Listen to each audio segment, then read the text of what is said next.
Congress needs to stop taxes from going up on 160 million Americans by the end of this month. And if they don't act, that's exactly what will happen. The time for self-inflicted wounds to our economy has to be over. Now's the time for action. The president was in Virginia today unveiling his budget and slamming Republicans on the payroll tax cut. And the end of the month taxes, at the end of the month, the taxes are scheduled to go up on 160 million Americans. But just hours after the president made that speech, the Republicans caved. In a statement, House GOP leadership says that they will agree to extend tax cuts for the middle class without paying for them. Big move there. 2 months ago, Republicans wanted to pay for the tax cuts by slashing spending on the middle class.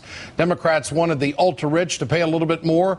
The 2-month compromise is about to expire, and Republicans seem to be caving. Bottom line, Republicans showed today that they would rather add to the deficit than ask wealthy folks to kick in their fair share. But the president wasn't done thumping Republicans this morning in Virginia. He also released his budget for 2013. It's a vision for America, the economy, and, of course, requires the rich people in this country to start pulling their fair share and weight. Warren Buffett's doing fine.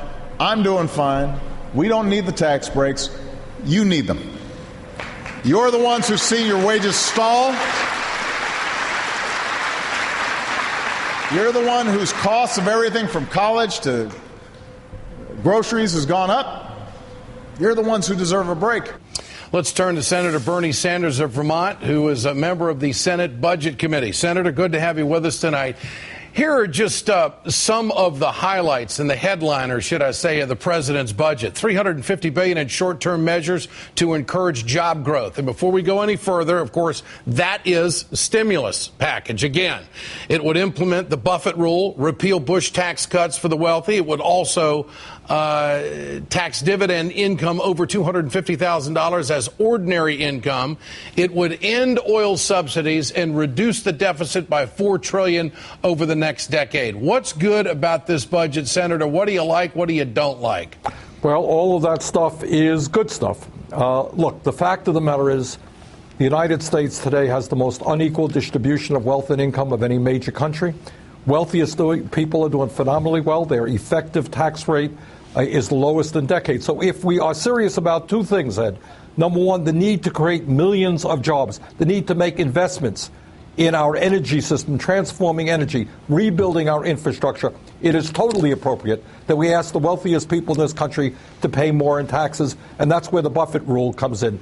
Second of all, what the president has said, which I think most Americans would agree, we got to end the Bush tax breaks for the wealthiest people in this country. He's absolutely right on that.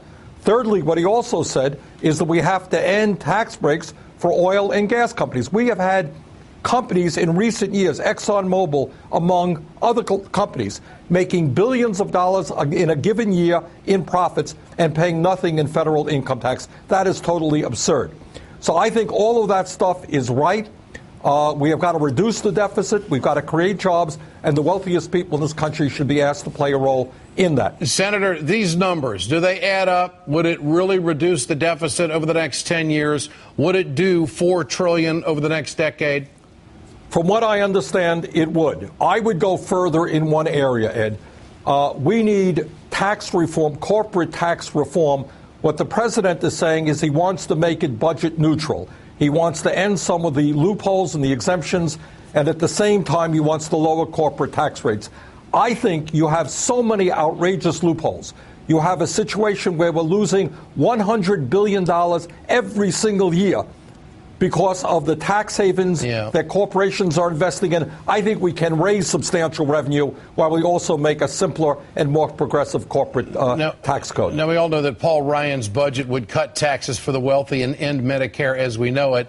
Today, he essentially called this budget dishonest. What's your reaction to that? Well, I don't think it's dishonest. I think it is a serious budget trying to deal with the issue of fairness. I think clearly what Ryan is about is continuing the Republican effort to engage in class warfare. Who in their right minds could support a proposal which says more tax breaks for the wealthiest people, and yet we're going to cut Medicare and Medicaid in drastic form? That makes no sense to anyone I know. Here's Mitch McConnell on the Senate floor today. The President's goal isn't to solve our problems, but to ignore them for another year, which will only ensure that they get even worse. Once again, the President is shirking his responsibility to lead by using this budget to divide us. Senator, is voting on the payroll tax cut separate from the extension of the unemployment insurance? Is that a mistake? I don't think it should be separate, Ed. I think you got two huge issues. Clearly, I'm not a great fan of the payroll tax holiday, but the middle class does need a tax break. But at the same time, we cannot forget that long-term unemployment in this country is very, very high, and we also need to make sure that we don't cut drastically the reimbursement rate for doctors who serve Medicare patients. Back to the budget for just a moment. I have to say, I thought it would have been a bigger number now that we're going to be winding down in Iraq and Afghanistan. I thought it was maybe going to be 6 or 7 trillion instead of 4. I mean, when you saw that number, what was your reaction?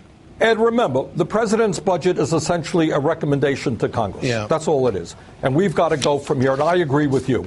I think with an infrastructure that's crumbling, with the potential to create over a period of time millions of decent paying jobs, roads, bridges, rebuilding our rail system, our water systems, etc., I think we should make a very, very heavy investment. And I think the president has put money into energy conservation and sustainable energy. We could do even more. Senator, good to have you with us. Thanks so much.